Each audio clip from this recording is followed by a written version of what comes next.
एक गांव में सरिता नाम की एक बूढ़ी औरत रहती थी। सरिता की सोच बहुत ही पुराने ज़माने की थी। वो लड़का और लड़की में बहुत ही भेद करती थी। उसका एक बेटा था जिसकी 3 बेटियां थीं और इसको लेकर वो अपनी बहू को बहुत ताने मारती थी क्योंकि उसे पोता ही चाहिए था और अपनी तीनों पोतियों से वो प्यार भी नहीं करती थी। उसने कभी अपनी पोतियों से ढंग से बात भी नहीं की थी, यहाँ तक कि उसे अपनी पोतियों की शक्ल तक भी याद नहीं थी। उनके यहाँ पर एक गाय भी थी।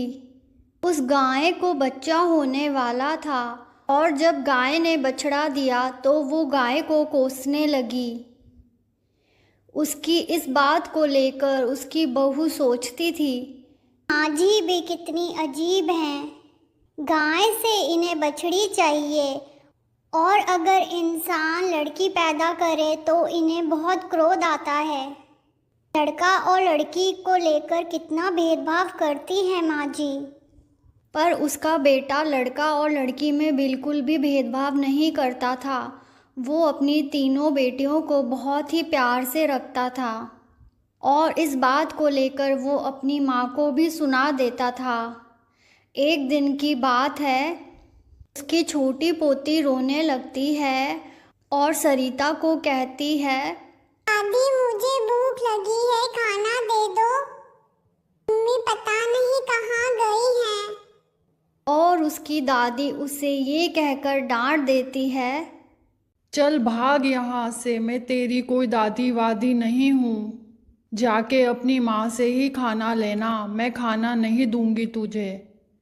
दादी ऐसा क्यों बोल रही हैं? आप ही तो मेरी दादी हैं, माँ ने बताया है। तेरी माँ झूठ बोलती है, मैं तेरी दादी नहीं हूँ, चल जा यहाँ से। वो अपनी पोती को डांट कर भगा देती है।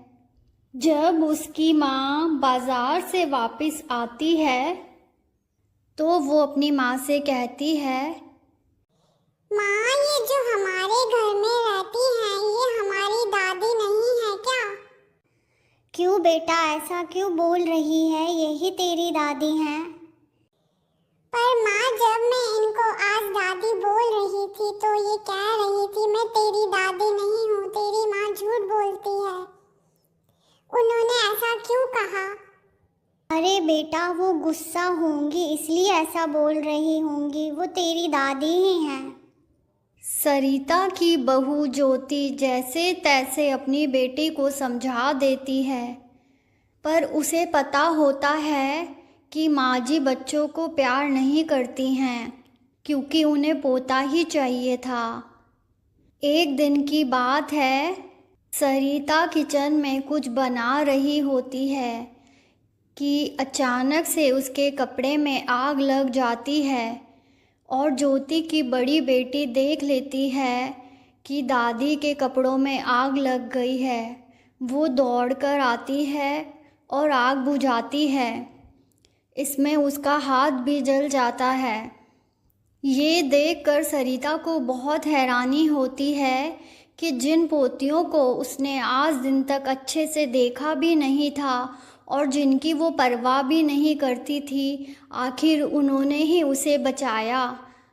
और वो अपने किए पर बहुत शर्मिंदा होती है और अपनी पोती को गले से लगा लेती है और उसे बहुत प्यार करती है और ज्योति से भी माफ़ी मांगती है और कहती है, बेटा मुझे माफ़ कर दो, मैंने लड़का और लड़की में बहुत भेदभाव किया, पर आज मुझे मेरी पोती ने बात समझा दी है कि लड़का हो या लड़की क्या फ़र्क पड़ता है।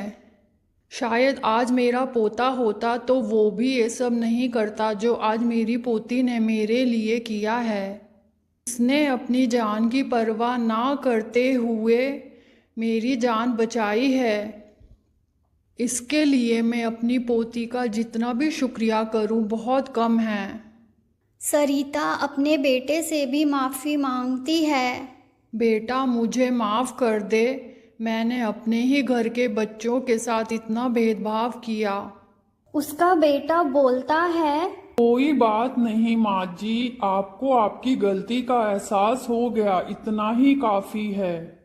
वरना मेरे बच्चे जिंदगी भर अपने दादी के प्यार के लिए तरसते रहते। ये आपसे बहुत प्यार करते हैं। सरिता की छोटी पोती बोलती है, आप मेरी दादी हैं ना?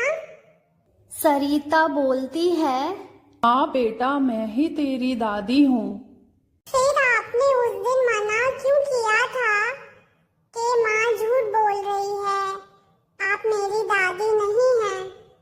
बेटा मुझे माफ कर दे, तेरी दादी बहुत पापन है जो इतने प्यारे प्यारे बच्चों का प्यार नहीं देख पाई और पोते का मुंह देखने के लिए अपनी पोतियों के प्यार को ठुकराती गई। और सरिता रोने लगती है। सरिता की छोटी पोती बोलती है, दादी प्लीज रो मत। और सरिता अपनी छोटी पोती को गले से लगाकर खूब प्यार करती है। इस कहानी से हमें ये सबक मिलता है कि लड़का या लड़की में भेदभाव नहीं करना चाहिए और दोनों को ही बराबर का दर्जा दिया जाना चाहिए। इसी तरह की रोचक और मनोरंजक कहानियाँ देखने के लिए हमारे चैनल को सब्सक्राइब कीजिए और बेल आइकन का बटन भी दबा दीजिए ताकि आने वाली हर कहानी आप तक पहुंच सके।